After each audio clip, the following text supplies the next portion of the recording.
There are four rather sobering points made in the description of a male's or young boy's rite of passage to manhood in Native American culture.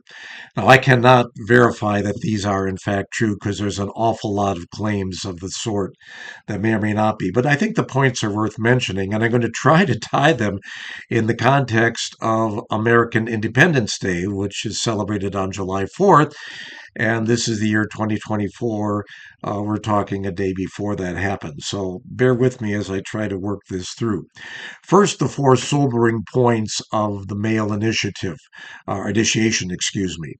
Life is difficult. That's number one. I am going to die.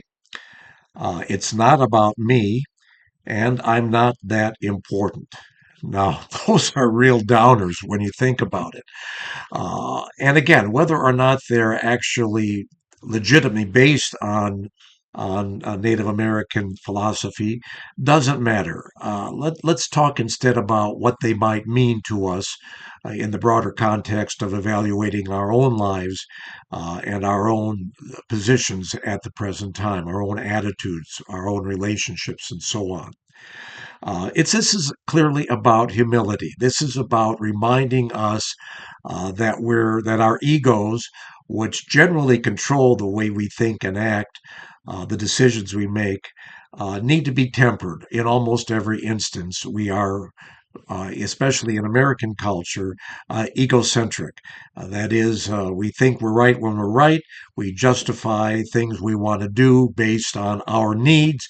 We may be clever enough to spin that a bit and make it look like we're really acting out for someone else's interests, but we not always are, and it's important for us to be honest with ourselves about that because, in many cases, not always, but many times, we're not going to get away with it. We're going to be outed by others who can see right through us.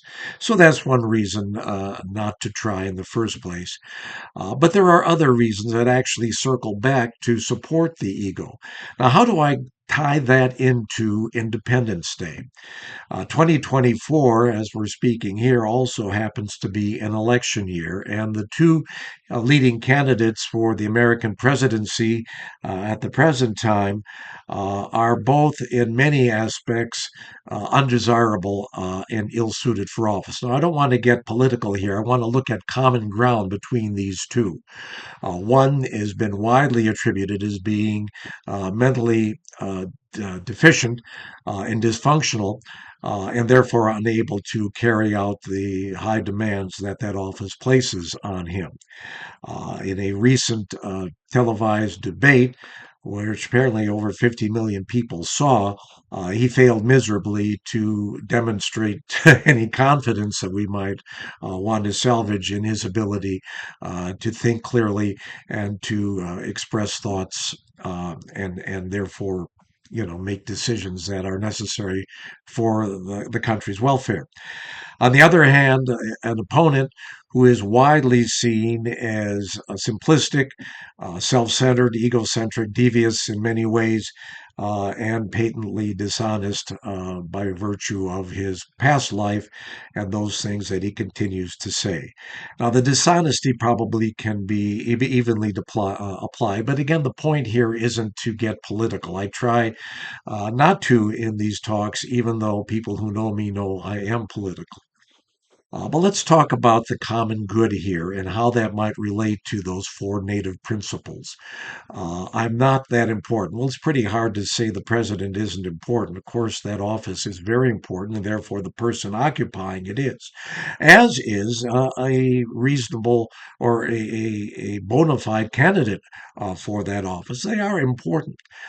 So, what do we mean by the need for humility here? What we mean do is to be able to step beyond ourselves and look at a greater good.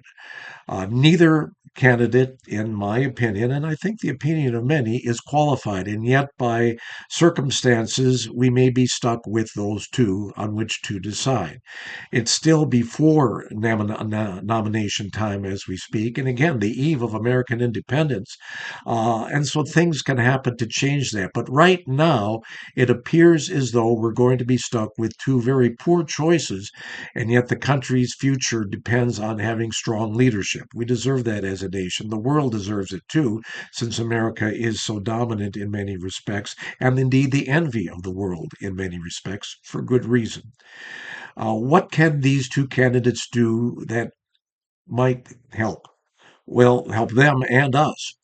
Again, reflecting on the ties to those four principles that I made, that I started out with, they could resign their positions. In other words, their candidacies, decisions they're both capable of making for the common good, allowing a second tier, which would very likely lead to better options for the country and ultimately for the world. This requires a caving of ego on both sides. Both people would need to say, I realize that I'm not the best qualified, and yet my ego still wants me to think otherwise. So, how can we work around that? By allowing them a face saving option of being mentors to whoever would succeed them. However that plays out in practice isn't important now. The main key is to provide themselves that opportunity to rise above their self-interest and what they wish they could get in order to demonstrate true statesmanship and the opportunity for an elder, a senior elder in both cases, to step forward and say, I'll be right there for you, but allowing the younger, more energetic, and qualified individuals to step into their place. Is this going to happen? Unlikely. Would it be good for the country? Undeniably so.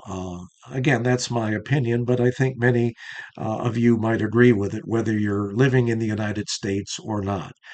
When this piece is seen, when this conversation is looked at maybe months or years later, remember one of my goals is for my grandkids to know what grandpa was like. It'll be interesting to see how they might view this in retrospect. What actually happens? It's a cliche in journalism to say this, and I was on CNN for many years. You never end a piece or a story saying it remains to be seen, because that's obvious. Of course, it remains to be seen. But here we have two prominent individuals running for arguably the most important political office in the world, certainly in the United States, with an opportunity to step up and demonstrate the highest level of their humanity by acknowledging that life is difficult. This is a difficult decision. I'm going to die. These are two elderly men whose life expectancy is, limited by virtue of their age and other factors perhaps that we don't know about. It's not about me. Well, it's not just about me. It's about a greater good. And I'm not that important in comparison to the greater responsibility and scheme of things. No one is. We are part of a bigger whole. And to the extent that we're able to recognize our place in that continuum, we will be more satisfied. We'll be happier with our lives. The pressure becomes diminished. And to circle this around to a spiritual close, I believe we are fulfilling God's will for us in our lives. We're stepping up in order to step aside. Necessary, I think, at this point in our history. With that, I leave you with a happy Independence Day greeting. Thank you.